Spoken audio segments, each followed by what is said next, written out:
उपराष्ट्रपति चोणां दे विच आम आदमी पार्टी विरोधी उम्मीदवार दे उत्ते दा खेडेगी। विरोधी उम्मीदवार दा समर्थन करेगी। विरोधी तरह के उम्मीदवार ने मार्गरेट अलवा। पीएसी की बैठक च पार्टी ने फैसला लिया है। मार्गरेट अलवा नूं समर्थन देने का फैसला लिया है। एनडीए दे वल्लों जगदीप धनखड़ उम्मीदवार ने 6 अगस्त नूं वोटिंग ते काउंटिंग होएगी तां आम आदमी पार्टी मार्गरेट अलवा नूं समर्थन देगी। फैसला किया गया है पार्टी दे वल्लों। मार्गरेट अलवा विरोधी धिरां दे उम्मीदवार ने ते आम आदमी पार्टी मार्गरेट अलवा नूं समर्थन देगी। उपराष्ट्रपति चोणां होण जा रहीआं ने। 6 अगस्त नूं वोटिंग ते काउंटिंग होएगी।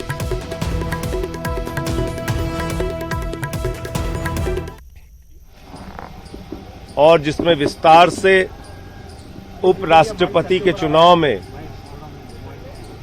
आम आदमी पार्टी किसको समर्थन करेगी, इस विषय के ऊपर चर्चा हुई। श्री अरविंद केजरीवाल जी ने और पीएसी के सदस्यों ने एक मत से तय किया है कि हम लोग उपराष्ट्रपति के चुनाव में श्रीमती मार्गरेट आल्वा जी का समर्थन करेंगे, जो विपक्ष की उम्मीदवार हैं। जेकर तुसी बैंक दे विच पैसे जमा करवाउण जा रहे हो तो सावधान हो जाओ, क्योंकि ये खबर हर आम ते खास नाल संबंधित है। पटियाला दी एक बैंक दे विचों एक बच्चा 35 लाख दी रकम दे नाल भरिया बैग लैके फरार हो गया, जिस तो बाद बैंक च हफड़ा दफड़ी मच गई। हुण बैंकां दे विच भी सुरक्षित नहीं पैसे। ये गल सुन के तुहानूं हैरानी हो सकती है, पर पटियाला दी एक बैंक दे विच वापरी घटना तो बाद अजिहा ही लग रहा है। तस्वीरां शेरावाला गेट नेड़े स्थित state bank of India the main branch दियां ने, जिथे एक बच्चा 35 लाख रुपए दी रकम दे नाल भरिया बैग लैके बैंक तो रफू चक्कर हो गया। तस्वीरां दे विच बच्चे नूं पैसे ले जांदिआं साफ देखिया जा सकदा है। बच्चे दे नाल एक शख्स भी सी जो लंबे समय तो बैंक दे विच बैठ के हर आण जाण वाले दे उत्ते नज़र रख रहा सी।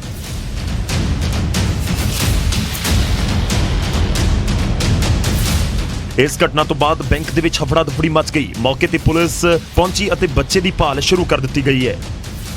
बैंक दे विच जिहड़े बैंक वालियां वल्लों ही पैसे पा के रखे हुए सी, तकरीबन 35 लाख रुपया। एक छोटा मुंडा जिहड़ा बच्चा है वो एंटर करके वो बैग चुक के चोरी करके लै गया। फुटेज तो क्लीयर हो रहा है, 20-25 मिनट तो ऑब्जर्व कर रहे थे।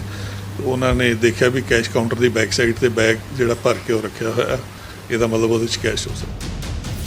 एक बच्चे दे वल्लों अंजाम दित्ती गई इस चोरी की वारदात ने सारिਆਂ ਨੂੰ अचंभे ਦੇ ਵਿੱਚ ਪਾ ਦਿੱਤਾ ਹੈ। ਹੁਣ ਦੇਖਣਾ ਹੋਵੇਗਾ ਕਿ ਇਹ ਬੱਚਾ ਤੇ ਉਸ ਦੇ ਨਾਲ ਦਾ ਸ਼ਖਸ ਕਦੋਂ ਪੁਲਿਸ ਦੇ ਸ਼ਿਕੰਜੇ ਦੇ ਵਿੱਚ ਆਉਂਦੇ ਨੇ। ਪਟਿਆਲਾ ਤੋਂ ਮਨੋਜ ਸ਼ਰਮਾ, ਨਿਊਜ਼ 18 ਪੰਜਾਬ। ਤੇ ਹੁਣ ਗੱਲ ਕਰਦੇ ਹਾਂ ਮਲੇਰਕੋਟਲਾ ਦੇ ਇੱਕ ਸਕੂਲ ਦੀ, ਜਿੱਥੇ ਪੜ੍ਹਾਈ ਦੀ ਥਾਂ ਵਿਦਿਆਰਥੀਆਂ ਤੋਂ ਲੇਬਰ ਕਰਵਾਈ ਜਾਂਦੀ ਹੈ। ਪੂਰਾ ਮਾਮਲਾ ਕੀ ਹੈ, ਦੇਖੋ ਰਿਪੋਰਟ।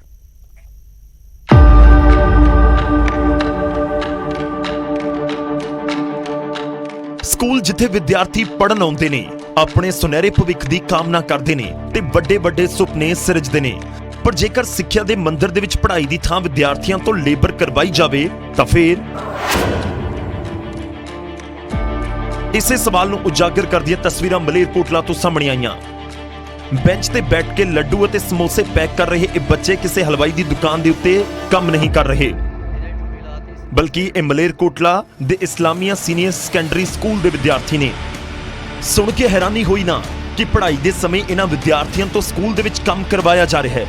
ਦਰਅਸਲ ਸਕੂਲ ਦੇ ਪ੍ਰਿੰਸੀਪਲ ਦੇ ਵੱਲੋਂ ਇੱਕ ਨਿੱਜੀ ਸਮਾਗਮ ਦੇ ਲਈ ਸਕੂਲ ਦੇ ਹੀ ਬੱਚਿਆਂ ਤੋਂ ਸਮੋਸੇ ਪੈਕ ਕਰਵਾਏ ਜਾ ਰਹੇ ਸਨ, ਜਿਸ ਦੀ ਵੀਡੀਓ ਸੋਸ਼ਲ ਮੀਡੀਆ ਦੇ ਉੱਤੇ ਵਾਇਰਲ ਹੋ ਗਈ। ਦੂਜੇ ਪਾਸੇ ਮਾਪਿਆਂ ਦੇ ਵੱਲੋਂ ਵੀ ਸਕੂਲ ਪ੍ਰਬੰਧਕਾਂ ਦੀ ਇਸ ਹਰਕਤ ਤੇ ਰੋਸ ਜਤਾਇਆ ਜਾ ਰਿਹਾ ਹੈ ਤੇ ਮਾਮਲੇ 'ਚ ਕਾਰਵਾਈ ਦੀ ਮੰਗ ਵੀ ਹੋ ਰਹੀ ਹੈ। ਇਹ ਸਰਾਸਰ ਨਾਇਨਸਾਫੀ ਹੈ। ਜਿਹੜੇ ਬੱਚੇ ਸਕੂਲ ਪੜ੍ਹਨ ਆ ਰਹੇ ਨੇ ਉਹਨਾਂ ਕੋਲ ਇੱਕ ਨਿੱਜੀ ਯਾਨੀ ਲੇਬਰ ਦਾ ਕੰਮ ਲਿਆ ਜਾ ਰਿਹਾ ਹੈ। ਬੱਚੇ ਸਕੂਲ ਦੇ ਵਿੱਚ ਜਾਣ ਜਾਂ ਲੇਬਰ ਦਾ ਕੰਮ ਕਰਨ, ਜਿਸ ਨੇ ਵੀ ਇਹ ਕਾਨੂੰਨੀ ਹਰਕਤ ਕੀਤੀ ਹੈ।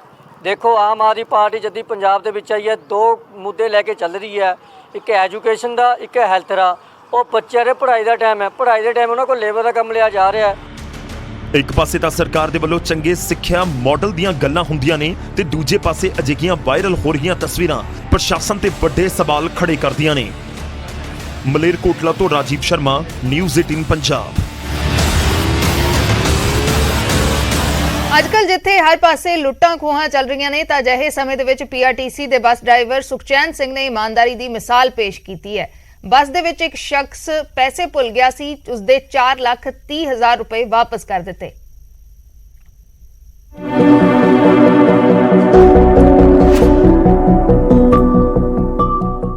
ਟੇਬਲ ਤੇ ਪਏ 500 ਦੇ ਨੋਟਾਂ ਦੇ ਬੰਡਲ ਇਹਨਾਂ ਰਿਸ਼ਵਤ ਦੇ ਨੇ ਤੇ ਨਾ ਹੀ ਪੁਲਿਸ ਨੇ ਕਿਸੇ ਤੋਂ ਬਰਾਮਦ ਕੀਤੇ ਨੇ, ਸਗੋਂ ਇਹ ਤਾਂ ਮਿਸਾਲ ਹੈ ਇਮਾਨਦਾਰੀ ਦੀ ਜੋ ਪੇਸ਼ ਕੀਤੀ ਗਈ ਹੈ ਪੀਆਰਟੀਸੀ ਦੇ ਬੱਸ ਡਰਾਈਵਰ ਸੁਖਚੈਨ ਸਿੰਘ ਨੇ, ਜਿਨ੍ਹਾਂ ਨੂੰ 4,30,000 ਰੁਪਏ ਦੀ ਰਕਮ ਆਪਣੀ ਬੱਸ ਦੇ ਵਿੱਚੋਂ ਮਿਲੀ। ਭਵਾਨੀਗੜ੍ਹ ਦਾ ਰਹਿਣ ਵਾਲਾ ਭਗਵੰਤ ਸਿੰਘ ਨੋਟਾਂ ਦੇ ਨਾਲ ਭਰਿਆ ਆਪਣਾ ਬੈਗ ਪੀਆਰਟੀਸੀ ਦੀ ਬੱਸ ਦੇ ਵਿੱਚ ਭੁੱਲ ਗਿਆ ਸੀ, ਜਿਨ੍ਹਾਂ ਨੂੰ ਇਹ ਪੂਰੀ ਰਕਮ ਹੁਣ ਵਾਪਸ ਮੋੜ ਦਿੱਤੀ ਗਈ ਹੈ।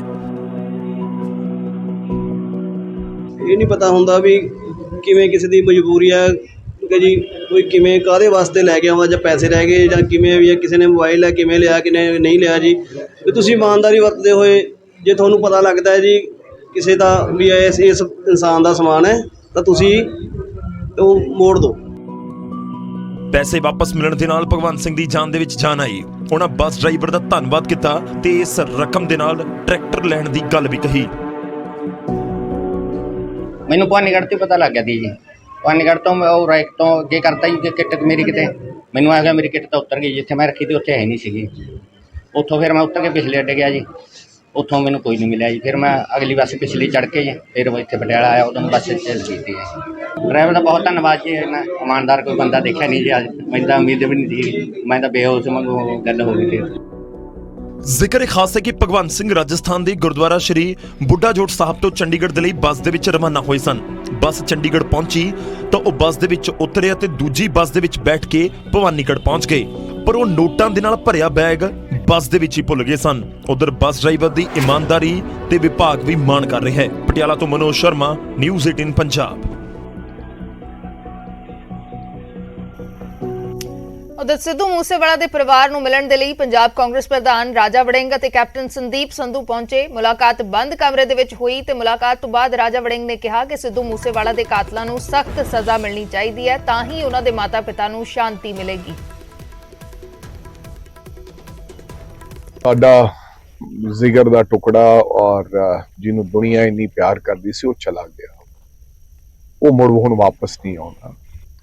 ਪਰ ਹਾਂ ਕਿਤੇ ਨਾ ਕਿਤੇ ਮਨ ਨੂੰ ਇਹ ਜ਼ਰੂਰ ਹੈ ਕਿ ਉਹ ਸਾਰੇ ਲੋਕ ਜਿਨ੍ਹਾਂ ਨੇ ਇਹ ਸਾਜ਼ਿਸ਼ਾਂ ਰਚੀਆਂ, ਜਿਨ੍ਹਾਂ ਨੇ ਇਹ ਸਭ ਕੁਝ ਕੀਤਾ ਕਰਾਇਆ, ਕਿਤੇ ਨਾ ਕਿਤੇ ਰੱਬ ਉਹਨਾਂ ਨੂੰ ਵੀ ਸਜ਼ਾ ਮਿਲੇ। ਤਾਂ ਇਹਨੇ ਨਾਲ ਮੇਰਾ ਖਿਆਲ ਮਾਂ ਪਿਓ ਨੂੰ ਤੇ ਉਹਨਾਂ ਲੋਕਾਂ ਨੂੰ ਪਿਆਰ ਕਰਨ ਵਾਲਿਆਂ ਨੂੰ, ਮੂਸੇਵਾਲਾ ਸਾਹਿਬ ਨੂੰ ਜਿਹੜੇ ਪਿਆਰ ਕਰਦੇ ਸੀ, ਉਹਨਾਂ ਨੂੰ ਮਨ ਨੂੰ ਸ਼ਾਂਤੀ ਤਾਂ ਮਿਲਦੀ ਹੈ। ਸਿੱਧੂ ਮੂਸੇਵਾਲਾ ਦੇ ਪਿੰਡ ਉਸਦੀ ਯਾਦਗਾਰ ਤੇ ਅਜੇ ਵੀ ਲੋਕਾਂ ਦਾ ਤਾਂਤਾ ਲੱਗਿਆ ਹੋਇਆ ਹੈ। ਲੜਕੀਆਂ ਮੂਸੇਵਾਲਾ ਦੇ ਬੁੱਤ ਨੂੰ ਰੱਖੜੀਆਂ ਬੰਨ ਰਹੀਆਂ ਨੇ।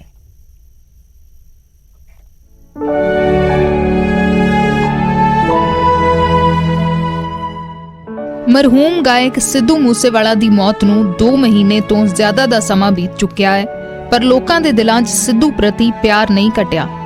ਅਜੇ ਵੀ ਸਿੱਧੂ ਮੂਸੇਵਾਲਾ ਦੀ ਯਾਦਗਾਰ ਤੇ ਲੋਕ ਵੱਡੀ ਗਿਣਤੀ 'ਚ ਪਹੁੰਚ ਰਹੇ ਨੇ।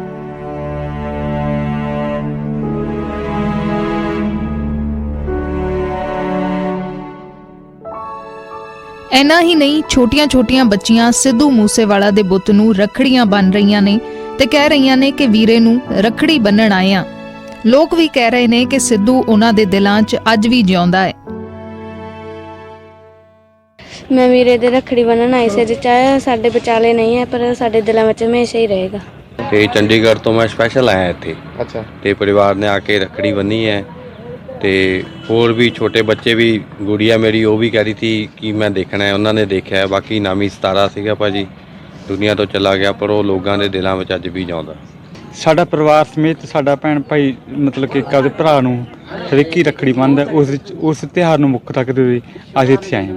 ਹਾਂਜੀ, ਰੱਖੜੀ ਅੱਜ ਬੰਨ੍ਹਣ ਆਏ ਸੀਗੇ, ਸਾਡੇ ਭੈਣ ਜੀ ਹੁਣੀ ਸੀ ਨਾਲ, ਉਹ ਕਹਿੰਦੇ ਵੀ ਰੱਖੜੀ ਬੰਨ੍ਹ ਕੇ ਆਉਣੀ ਵੀਰੇ ਦੇ। ਅੱਛਾ, ਹੁਣ ਅੱਜ ਰੱਖੜੀ ਬੰਨ੍ਹ ਕੇ ਅਸੀਂ ਚੱਲੇ ਹਾਂ ਜੀ।